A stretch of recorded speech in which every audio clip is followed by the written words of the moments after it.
Welcome back in this new video. In this video, we are going to discuss the story of the chapter The Tiger King for class 12 students. Very important for you all to understand the whole chapter in very short video. And I'm making this video. Then let's start this chapter. And you will understand the whole story in very short. So the story is The Tiger King. Tiger king कौन था, ये बात आती है आपके मन में। Tiger king कौन था?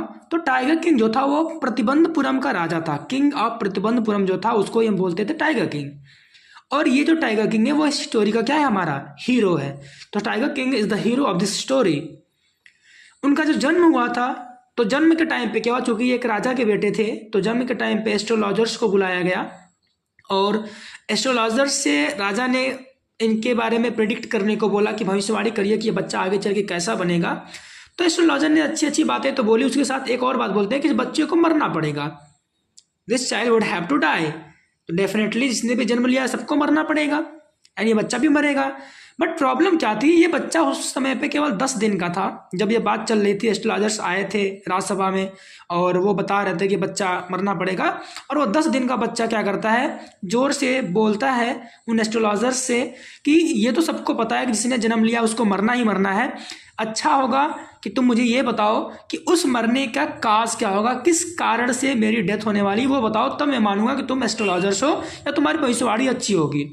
तो बहुत ज़्यादा फोर्स किया गया उन एस्ट्रोलॉजर्स को राजा के द्वारा भी कि हाँ वो अब रीजन बताएं क्या कारण होने वाली उसके डेथ का। तो उन्होंने बताया कि उसकी जो डेथ का कारण होगा वो टाइगर होगा। और उसके साथ वो एक और बात बोलते हैं कि हो सकता है कि राजा कई टाइगर्स को मार देंगे क्योंकि ये बहुत ही शक्तिशाली राजा बनेंगे, लेकिन जो 100 नंबर का टाइगर होगा उस टाइगर से राजा को बहुत ही केयरफुल रहना पड़ेगा, बहुत ही सावधान रहना पड़ेगा। अब ये जो बच्चा था टाइगर किंग, ये धीरे धीरे ग्रोन अप होता है, बड़ा होता है, बहुत ही शक्तिशाली राजा बनता है, बहुत ही महान राजा बनता है। लेकिन उनके राज्य में ये चर्चा चलती रहती है कि एस्ट्रोलॉजर ने इस राजकुमार के बारे में बताया था कि इनकी डेथ हो जाएगी। तो राजा उन लोगों के शक को दूर करना चाहते हैं और राजा ने डिसाइड किया कि अब वो क्या करेंगे, टाइगर का शिकार करेंगे, टाइगर का हंट करेंगे, टाइगर्स को मारेंगे और लोगों को प्रूव करेंगे कि राजा की मृत्यु टाइगर से नहीं हो सकती, राजा बहुत ही शक्तिशाली है, राजा किसी से डरता नहीं है। तो राजा ने अपना शिकार शुरू कर दिया।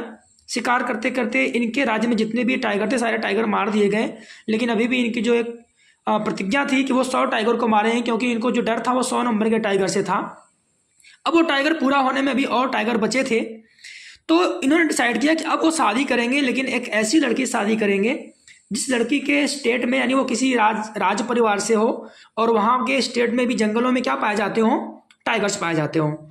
तो राजा ने डिसाइड कर लिया, शादी कर लिया और एक ऐसी लड़की मिल गई उनको जिसके स्टेट में काफ़ी ज़्यादा टाइगर्स थे। तो वो जब भी अपने फादर इन लॉ के घर पे जाया करते थे तो वहाँ से टाइगर्स को मारते थे और उनको लेकर के आते थे और अपने राज दरबार की दीवार में लगाते थे ताकि एक काउंटिंग रहे और एस्ट्रोलॉजर्स की बात को गलत साबित किया जा सके। लेकिन अब क्या हुआ, 99 टाइगर्स तो मार दिए गए, सारे जगह से टाइगर समाप्त हो गए, आसपास कहीं भी टाइगर कोई पता नहीं, बट एक टाइगर और चाहिए। अब दीवान और अन्य जितने भी मंत्री थे वहाँ पे सबको यह आदेश दिया गया राजा के द्वारा कि आपकी जिम्मेदारी है, आप एक टाइगर को कहीं से ढूंढ के लाएं, अगर मेरी ये प्रतिज्ञा पूरी नहीं होगी तो आप सबको अपनी अपनी नौकरी से हाथ धोना पड़ेगा। सब लोग डरे हुए थे। तो दीवान को याद आता है, दीवान एक बार गया था चिड़ियाघर में, वहाँ से उसने एक टाइगर लाया था जो कि जू का टाइगर था, चिड़ियाघर का टाइगर, बहुत ही लेजी, बहुत ही आक्रामक बिल्कुल भी नहीं। तो उस टाइगर को वो प्लान करता है कि वो जंगल में ला के छिपा देगा और राजा को बोलेगा एक टाइगर मिला है, राजा उसका शिकार करेंगे और राजा की जो प्रतिज्ञा है 100 टाइगर को मारने का वो पूरा हो जाएगा और हमारी नौकरी भी बच जाएगी। तो इस तरीके से दीवान ने प्लानिंग की और राजा को वहां पे लेके जाते हैं। राजा जाते हैं जंगल में, तो वो इस चिड़ियाघर के टाइगर को शूट करते हैं दूर से और वहां से खुशी के मारे कि मैंने 100 टाइगर को मार के अपनी प्रतिज्ञा पूरा कर ली, वहां से चले जाते हैं। तो जब दीवान और अन्य दूसरे मंत्री जाते हैं उस टाइगर को लाने के लिए तो देखते हैं कि वो टाइगर जिंदा था। जो राजा की बुलेट थी वह उसको मिस कर गई थी, लेकिन उसकी आवाज से वो बेहोश हो गया था क्योंकि ये चिड़ियाघर का टाइगर था, ये रियल टाइगर नहीं था जो जंगल में रहने वाला हो। अब राजा को अगर ये बात पता चलेगी तो राजा उल्टा इन लोगों को ही दंड देंगे। तो इन्होंने क्या किया, खुद से ही टाइगर को मार दिया और उस टाइगर को लेके आते हैं शान शौकत से। और इस घटना को धीरे धीरे कई साल बीत जाते हैं। राजा का एक बेटा हो जाता है।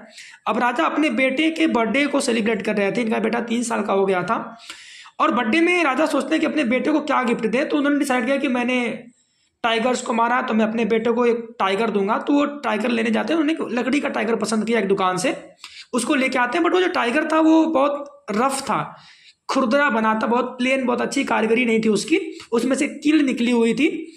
और जब राजा अपने बेटे के साथ खेल रहे थे तो उस टाइगर के, लकड़ी के टाइगर से जो कील थी वो राजा के एक हाथ में चली जाती है, घुस जाती है, और उससे उनके पूरे हाथ में इन्फेक्शन हो जाता है। और वो इन्फेक्शन इतना बढ़ जाता है कि डॉक्टर्स को उसका ऑपरेशन करना पड़ता है, और लास्ट में राजा की उससे डेथ हो जाती है। तो इस तरीके से उस 100 नंबर के टाइगर ने अपना बदला पूरा कर लिया था।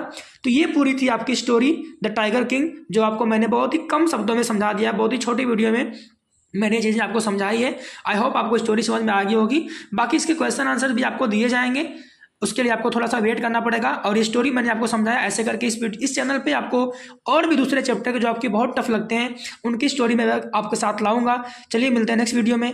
जय हिंद।